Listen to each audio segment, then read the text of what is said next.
Great. So welcome everybody. As I say, fantastic you've all been able to join us today.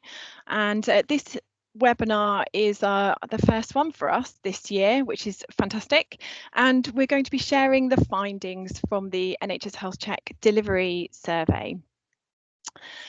And I'm really pleased to be able to say that Catherine Lagarde and Alicia Nolan are going to be sharing those findings. And this survey was undertaken at the end of last year, and I just wanted to start with a big thank you to all of you that have contributed to that survey and taken the time in a very uncertain and complex time to actually return your input into this NHS Health Check survey.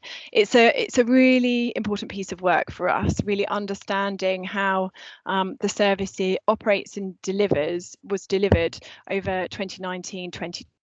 Now, I appreciate since then there's been a dramatic change in the landscape and our focus of attention, and also how systems and services are working. But nevertheless, there's a bounty of really useful findings from this work, which we're very much feeding in to the NHS Health Check review to help inform our thinking on areas, priority areas, and to help us unpick challenges and kind of questions around how we make the NHS Health Check service the best it can possibly be for the next 10 years and beyond.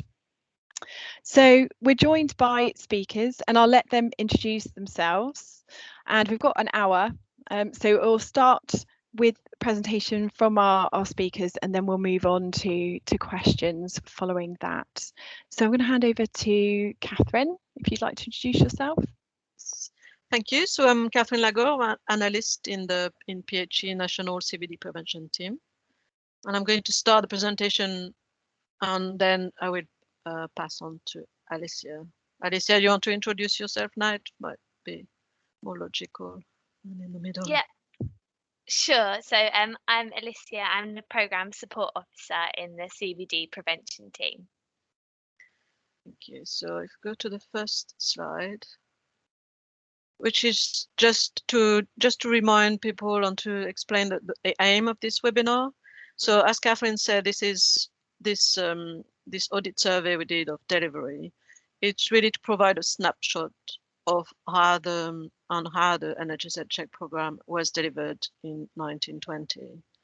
But also we want to also highlight changes compared to the similar delivery survey who was done in 2014. So just 1 year into local authority taking a responsibility for commissioning the check. So seeing what has changed, what has stayed the same. And then hopefully this, at the end of this talk, there will be a Q&A session, and it will have generated thoughts on queries or ideas on future development for the program. So next slide, please. So just quickly on the method, the survey was a 24 questions survey sent, so an online survey. Local authority were asked to answer the question based on the activity in 1920 for obvious reasons. And the survey took place in September, October. And we asked each local authority to provide one response. And we were, as Catherine said, very grateful to get answers from 104 local authorities. So over 2/3, which was really an achievement in these very busy times. And all regions, all England regions, were represented in the survey. Next slide, please. So now we're on slide 6. And this slide shows on this stack chart. So each bar of this chart represents one of the 104 respondent local authorities. And what this line shows is how the checks are delivered in majority by general practice. So in blue, you can see the proportion of checks delivered by GPs. And you can see that 59 local authority out of the 104 only commissioned GP to provide the checks. Towards the left of the graph, you can see that some local authority, a few of them commission on entirely different providers. On generally, it was outreach providers, and other as you progressed towards the on the chart, you can see that some local authority use a mix of providers, so pharmacy, outreach, and other providers. That should be illustrated further in the next couple of slides. But just to say that this finding was similar to what we found in the 2014 survey. In the next slide, next slide, please. So on this slide, although we said most of the checks were delivered in majority by GPs, this slide illustrates the very varied type model of deliveries. So even if, some local authority, as we say, 59 local authority delivered checks, all the checks are delivered by GPs, but few others delivered using commissioned several providers. So for example, but 7 local authority provided, in 7 local authority, checks were provided by GP, pharmacy, and outreach. And each little square on this box illustrate the different levels of deliveries, different model of these deliveries. And on the next slides, this look at the next slide.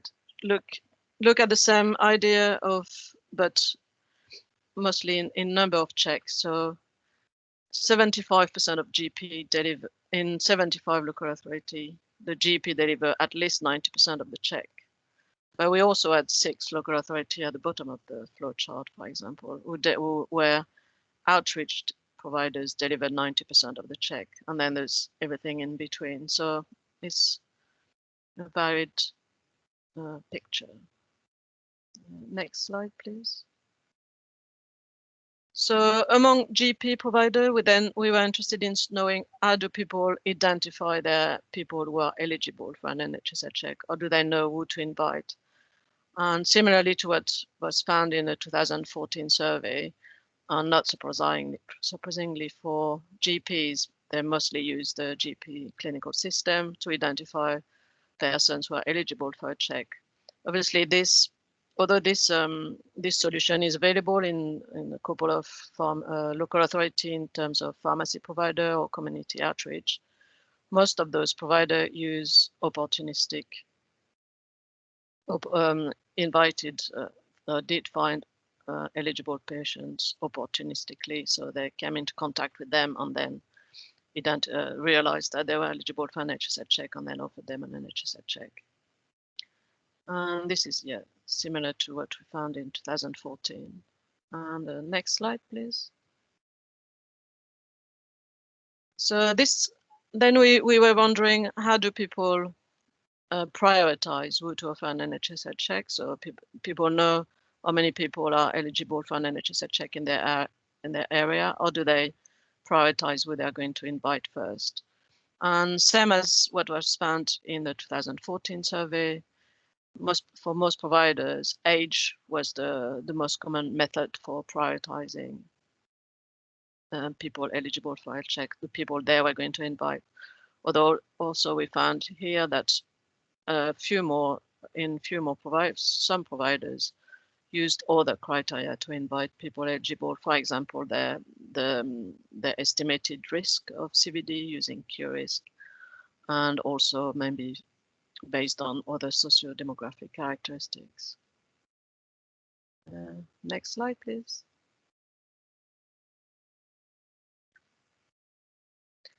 And then when providers had decided who they were going to invite, how did they actually invite the patients, or were patients informed that they were invited for an NHS check? So the vast majority of providers or commissioner reported that they were using the resources developed by a PHE CVD prevention team, or or a locally adapted version of this PHE resources. So that was mostly they used letters to contact patients. So all this I will then pass on to Alicia, who is going to tell us how the checks are actually delivered when people are reaching their appointment. And thanks, Catherine. So this slide shows the delivery setting that was used to deliver the health check. This question was asked per provider. So in one local authority, um, they might have had both an outreach provider and a GP delivering in the GP surgery, which explains why the total is more than the 104 local authorities who responded. So as you can see, the GP surgery is the most common setting and it was used by 70% of providers. The main reason it's the most popular setting is because, as Catherine's explained, most of the providers are GPs. Some other settings that were mentioned included libraries, gyms, and mobile support clinics. We did find that these findings were very similar to those in the 2014 survey, which reported that 95 local authorities offered health checks in GP surgeries and more than half in both GP surgeries and one or more community settings. So moving on to slide 13, this figure breaks the delivery setting down even further and looks at it by provider. So again, it's important to note that one provider could deliver in multiple settings. The most common delivery setting varied by provider, but we did find that they predominantly seem to use the setting where they're based. So if you look at the burgundy bar at the bottom of the graph, this shows that 97% of GP providers use GP surgeries, and the light pink bar shows that 95% of pharmacies only delivered in pharmacy.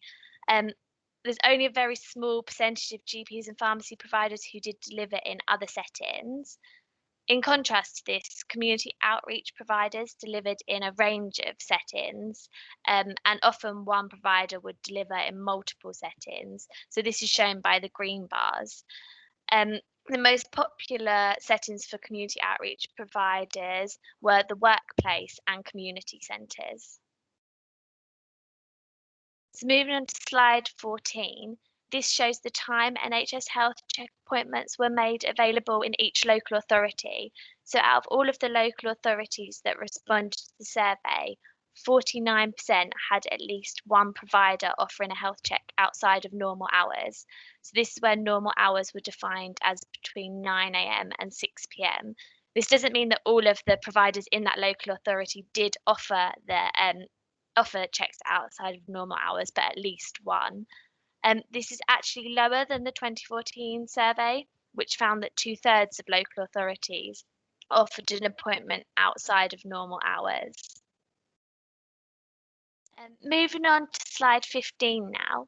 As well as looking at the appointment times, we looked at the number of appointments it takes to complete a health check. Where GP providers are used, as you can see, 47% of the health checks are completed in 2 appointments, making this the most common option. So slide 16 now starts to look at the use of point of care testing. We were really interested not only to see the proportion of local authorities who are using point of care testing, but the proportion of the checks they're using it for. Overall, we found that 63% of local authorities use point of care testing for some of their health checks, but this doesn't mean at all that they use it for 100% of their checks, as shown by the graph. It is still a lot higher than the 2014 survey, which found that 29% of GPs used point of care testing. Moving on to slide 17. When we did the survey, we wanted to look in more detail at exactly what point of care testing was used for when it was being used. And we found that 95% of local authorities who used point of care testing use it to measure cholesterol, and 55% use it to measure blood glucose. Slide 18 describes the diabetes filter that was used by providers. The most common approach used to identify people at risk of diabetes was the diabetes filter that's described in the NHS Health Check Best Practice Guidance. So this is a set of criteria that can be used to determine whether a person is eligible for a blood glucose test. So for example, one of the criteria is if an individual has a BMI greater or equivalent to 30. Surprisingly, nearly a third of local authorities reported not knowing how providers assess people's risk of diabetes, and 3 reported that no filter was used. Moving on to slide 19, we're really interested to find out the use of digital technology. So the survey showed that digital technology is used in some aspect in 84% of local authorities. A number of local authorities are using it to help with using digital technology such as templates to help guide practitioners through the delivery of a face-to-face check. It's really important to identify tools such as this because they could help improve the quality of the service if we're able to scale up their use across England and reduce any variation. As I'm sure you're all aware, COVID has had a huge impact on people's willingness and the scaling up of digital services generally. So it seems like there's now an opportunity to explore the national development of a digital health check that local authorities could use as part of their local model. So slide 20 now looks at the workforce development support. So we found that face-to-face training in some form, so this is less than half a day to more than a day, was offered by 66% of the local authorities. So interestingly, the majority of local authorities didn't report using the nationally developed e-learning or a bespoke local training programme, although they are the highest figures on the graph. It is showing that only 41 local authorities use each of them. But while there is a really wide range, only 6% of local authorities reported not providing any kind of training. Some other methods that were mentioned in the comments section by local authorities included quality support visits, some of these annually, some more frequently, a quarterly forum, monthly newsletter, or an annual update event. So, as I said, the survey highlighted there's a real variation in the local workforce training, and we'd need to do some further investigation to understand whether there's a difference in the quality of the check or a greater workforce confidence as a result of the different training provisions. So, moving on to slide 21. This slide looks at the resourcing of the NHS health checks and specifically the payment methods. The majority of providers are paid at least partly based on activity. Other payment methods included a fixed amount or performance related, so this could be by target population group or by the number of offers and invitations. The graph here breaks this down by provider, and we can see that the majority of GP and pharmacy are paid based on activity. So this is shown by the light pink section of the bars. For community outreach, 43% of local authorities reported using a fixed payment approach, so making it the most common method. So this is similar to the 2014 survey, which found that 61% of the responding local authorities used an activity-based payment approach. The survey also found that the majority of providers are paid between £21 and £40 per NHS health check. So as you mentioned at the start, the findings from this survey provide a really important snapshot of how service is currently implemented and also highlight the change in practice between 2014 and 2020. It's also been really helpful to provide potential considerations for future developments of the programme, which is really timely with the NHS Health Check review. So, for example, the survey showed that GP remains the dominant provider across England, and there's been a reduction in provision of checks by pharmacies since 2014. So, this could be explained by the eligibility criteria for the health check, as non-GP providers might not have access to information to identify the eligible population and could have to take additional steps to invite them. these additional steps could then increase the cost of delivery, making it less attractive for commissioners. So this issue would need to be addressed if the checks are to be delivered by a broader range of community settings in the future. Age also continues to be the most common criteria for prioritising a health check. So this could be because it holds a significant weighting in the Q risk algorithm. So it's a really good indicator of 10-year CVD risk. At a more basic level, it could be that it's universally recorded on patient clinical systems, so it's quite easy to use. But it's important to recognise that there's a trade-off to prioritising those who are older, as it means younger adults who could be exposed to a greater lifetime risk of CVD could be deprioritised. So for any future development to the health check, ensuring that delivery is high quality is really important to maximise its impact. But as I've just discussed, the survey showed there's real variation in the local workforce development offer. So consideration would need to be given for developing the national training to reduce this local variation. Finally, the results showed that a number of local authorities are using digital technology for some element of the check. So in addition to the digital technology already being used, as you've said, COVID-19 has resulted in a significant scaling up of digital services generally. So it provides a real opportunity to capitalise on this increased interest and computer literacy and explore the possibilities for a national development of a digital health check that local authorities could use as part of their delivery model.